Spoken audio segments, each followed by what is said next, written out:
Big Boss Malayalam season 7 runner up അനീഷിന് 10 ലക്ഷത്തിൻ്റെ cash prize പ്രഖ്യാപിച്ച് Confident Group chairman Roy CJ. Bigg Boss മലയാളത്തിൻ്റെ പ്രധാന സ്പോൺസർമാരിൽ ഒരാളായ കോൺഫിഡൻറ്റ് ഗ്രൂപ്പ് ആണ് ടൈറ്റിൽ വിജയിയുടെ സമ്മാനത്തുക നൽകുന്നത്. റോയി CJ തന്നെയാണ് ഇക്കാര്യം അറിയിച്ചത്. സീരിയൽ ടെലിവിഷൻ താരം അനുമോളാണ് സീസൺ 7 ടൈറ്റിൽ വിന്നറായത്. ഈ സീസണിലെ കോമണർ ആയി എത്തിയ അനീഷ് വലിയ ജനപിന്തുണയുള്ള മത്സരാർത്ഥിയായിരുന്നു. അനുമോൾക്ക് ഫിനാലെ വോട്ടിങ്ങിൽ വെല്ലുവിളി ഉയർത്തിയതും അനീഷ് തന്നെ. കോമണർ മത്സരാർത്ഥികൾ ബിഗ് ബോസ് മലയാളത്തിൽ ഇതിനു മുൻപും ഉണ്ടായിട്ടുണ്ടെങ്കിലും അനീഷിനെ പോലെ ജനപ്രീതി നേടിയവർ ഉണ്ടായിട്ടില്ല. ഫൈനൽ 5ലേക്ക് ഒരു കോമണർ എത്തുന്നതും ഇതാദ്യമായാണ്. അനുമോൾ വിജയിയായി തെരഞ്ഞെടുക്കപ്പെട്ടതിന് പിന്നാലെ ഫസ്റ്റ് റണ്ണറപ്പായ അനീഷിന് ദുബായിൽ ആഡംബര ഫ്ലാറ്റും ഗോൾഡൻ വിസയുമൊക്കെ ലഭിച്ചുവെന്ന തരത്തിൽ സോഷ്യൽ മീഡിയയിൽ പ്രചാരണം നടന്നിരുന്നു.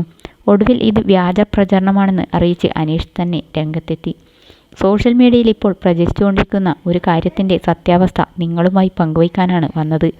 ദുബായിൽ ആഡംബര ഫ്ലാറ്റും ഗോൾഡൻ വിസയൊക്കെ കിട്ടിയില്ലെന്ന് പറഞ്ഞ് ഒരുപാട് പേര് മെസ്സേജ് അയച്ചു ചോദിക്കുന്നുണ്ട്. സത്യാവസ്ഥ എന്തെന്നാൽ വസ്തുതാപരമായ കാര്യമല്ല ഈ പ്രചരിക്കുന്നത്. ആഡംബര ഫ്ലാറ്റോ ഗോൾഡൻ വിസയോ എനിക്ക് കിട്ടിയിട്ടില്ല, അതൊരു വ്യാജ വാർത്തയാണ് എന്നായിരുന്നു അനീഷിൻ്റെ വാക്കുകൾ. 10 വർഷത്തേക്ക് ഫ്രീ ഗോൾഡൻ വിസയും ഫ്ലാറ്റും അനീഷിന് നൽകുമെന്നും വേണമെങ്കിൽ ഈ വീട് വാടകയ്ക്ക് കൊടുത്ത് 60 മുതൽ 70 ലക്ഷം രൂപ വരെ സമ്പാദിക്കാമെന്ന തരത്തിലുമായിരുന്നു വീഡിയോ പുറത്തു വന്നത്.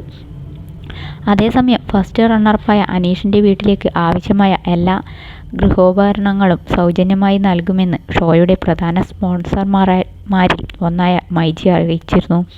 അതോടൊപ്പം ഏകദേശം 2 ലക്ഷം രൂപ വിലമതിക്കുന്ന ഗാലക്സി ഫോൾഡ് 7 ഫോണും അനീഷിന് ബിഗ് ബോസ് ഗ്രാൻഡ് ഫിനാലെ വേദിയിൽ വെച്ച് നൽകിയിരുന്നു.